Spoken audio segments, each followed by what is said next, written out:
In this video, I am going to show you how to fix Windows cannot copy files required for installation, error code 0x800-7000. So this should be a quick and easy process video. Now, without further ado, let's go ahead and jump straight into it. The Windows installation error occurs when users attempt to upgrade their Windows versions or clean an older operating system. First thing you need to do is ensure you have sufficient space available. In case you're running low, here are some tips on how to see and check the available disk space. First, the Windows plus E keys together to open the File Explorer. Right-click the system drive and choose Properties from the context menu.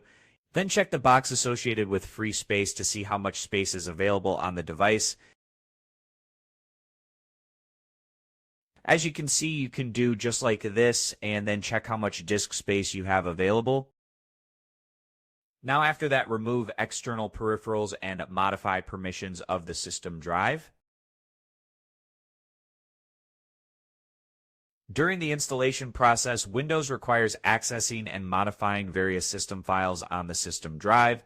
Launch the File Explorer, right-click on the system drive, and choose Properties from the context menu. Then head over to Security and click on Edit.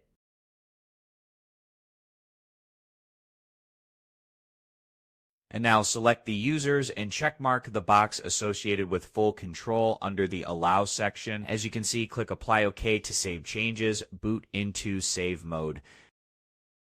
There is also a chance that a background process or application is conflicted with the installation process, which is leading to the problem.